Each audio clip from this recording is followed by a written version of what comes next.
Welcome to the pre-learning session for the upcoming Becker's webinar, Beyond the Therapy Room, Using Therapeutic Strategies Through Play to Support All Children.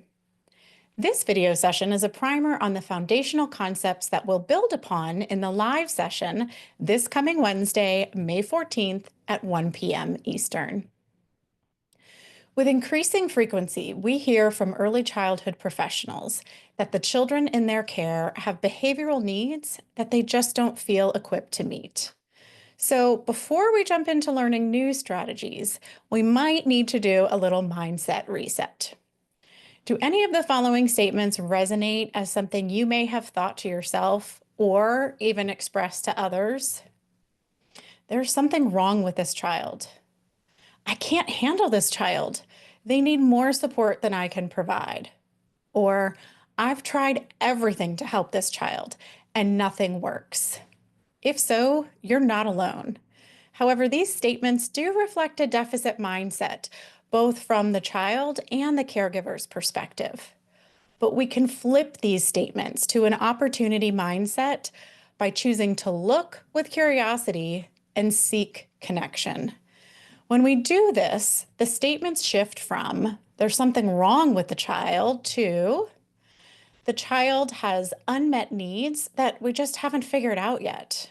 And I can't handle this child becomes the behaviors of this child and their impact on the group can feel overwhelming. And I've tried everything becomes the strategies that have worked for me in the past aren't working now. We can facilitate this mindset shift by making the following core commitments. I choose to love the child unconditionally. I choose to recognize all behavior as communication and see attention-seeking behavior as connection-seeking behavior. I choose to believe that every person, adult and child, is doing the best they can in any given moment with the skills and resources available in that moment. I choose to be open to rethinking long-held practices or beliefs in order to serve the best interests of each child and the classroom, school, or home community. Next, we need to understand the connection between emotions and behaviors and how our bodies and brains receive and process sensory input. These two quotes come from Lisa Fieldman Barrett, How Emotions Are Made, The Secret Life of the Brain, and really anchor us in what's to come. An emotion is your brain's creation of what your bodily sensations mean in relation to what's going on around you in the world. And from this sensory input and past experience, your brain constructs meaning and prescribes action. So we can begin to understand how sensory input affects children by first reflecting on our own sensory needs. Think about how you might even subconsciously accommodate for your own sensory needs, depending on what you want to accomplish. Let's say you really want to curl up somewhere cozy and comfortable and read that book that you've been meaning to finish. So you might go somewhere where you dim the lights, turn on just a soft lamp next to you, grab a cozy blanket, your book, and maybe a cup of something warm to enjoy. For you, those different sensory accommodations provide comfort and calm. Now think about how you might accommodate for getting your work done, or having a dinner party, or amping up your energy in order to do a workout. We mostly, as adults, accommodate for our sensory needs all the time. And I should make a note, if you want to learn more about any of these topics, refer back to the link at the bottom where we had our guest webinar host throughout the early 2025 season. So once we understand our own sensory needs more clearly, we can ask questions of the child's family members and caregivers and observe the child in our settings to better understand their sensory needs.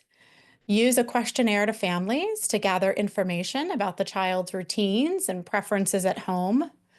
Observe the child throughout the day in your setting to understand their behavioral responses to various sensory stimuli and social interactions. And you can administer a sensory profile to gain more insight into each sensory domain. The link at the bottom of this slide will take you to a sample getting to know you questionnaire and sensory profile.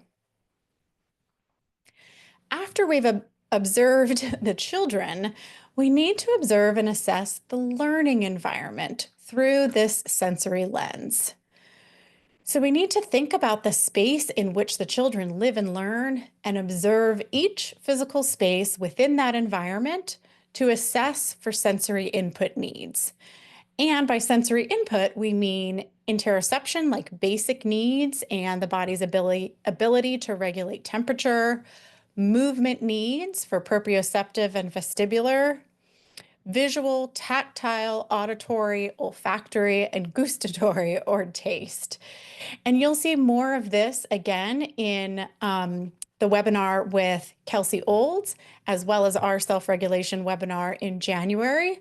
But we also created a very detailed sensory audit form that walks you through each of the different senses and what to look for in an early childhood learning environment.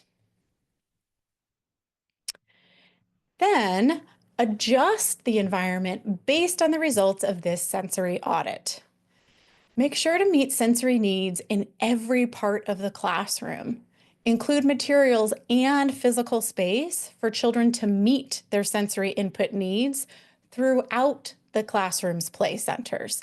So it's not just music and movement where there's place to move your body, but all throughout the classroom's play centers. Create a dedicated space to teach self-regulation through co-regulation. That piece is critical. And in that space, include visual tools and physical materials to support sensory and emotional regulation. And for more on this topic, visit the January webinar, Self-Regulation in Early Childhood. So we focused this Wednesday session on play, therapeutic strategies through play to support all children. So why play?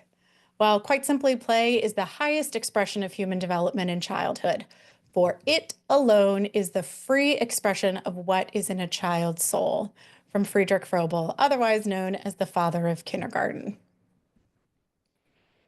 So coming from that play lens, we learned the following techniques from play therapy in our session with Christian Bellissimo, supporting children's social emotional development through play. Be present and attuned to the child's needs. That means be physically near the child with an open body position and respond to the felt experience in the room. Let the child lead their play. It's their choice and it's their lead. And you're there to describe the child's play and label their actions as a choice or a decision, increasing their internal locus of control. Connected to this, it's critical to avoid asking questions. And when a child asks you a question, what should I do with this? How can I do that? Return the responsibility back to them. I think that's something you can do. What do you think I should do with it? You tell me. And as they're playing, acknowledge their effort when they're attempting challenging tasks and provide descriptive, positive praise. Offer just enough help to build their frustration tolerance while making sure that the child successfully completes the desired task. And finally, set and enforce limits on unsafe behavior during play using the limit setting process. This way, when a child has experienced limits during play, they're much more likely to accept those limits outside of play. From our session with Kelsey Olds, our occupational therapist, we learned that we need to provide means for safe escape from sensory mismatch. And what does that mean? When multiple children, including you as the adult caregiver or educator, has a sensory mismatch, we need to provide an opportunity to meet those different sensory needs. So, this statement can be something helpful we can use in the moment. When we are playing with Legos at the Table Toys Center, if the Legos crashing together makes a really loud sound, then you can go get your noise canceling headphones or choose to play in another play center. We need to observe the children's behavior through a sensory need lens and understand that there's a difference between a behavior that meets a sensory need and the sensory need itself.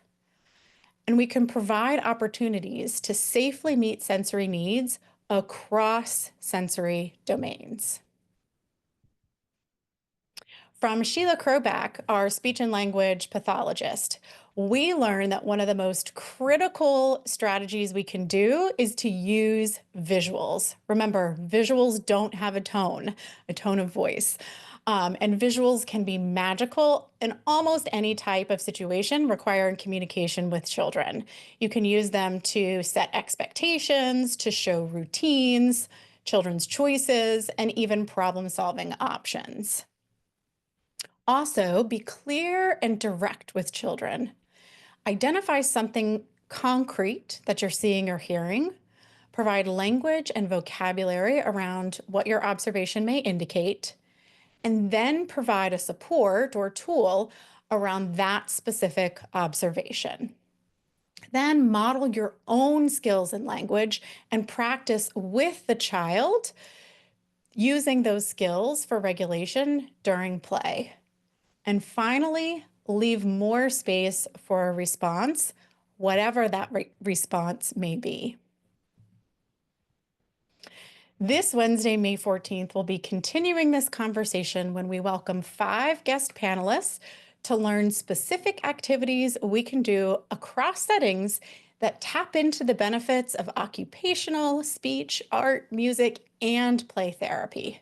And we'll also learn an in-the-moment strategy: pause, notice, choose, to use when responding to children's mismatched behavior.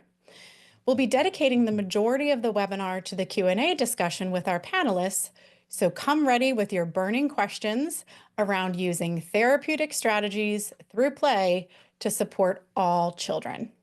See you then.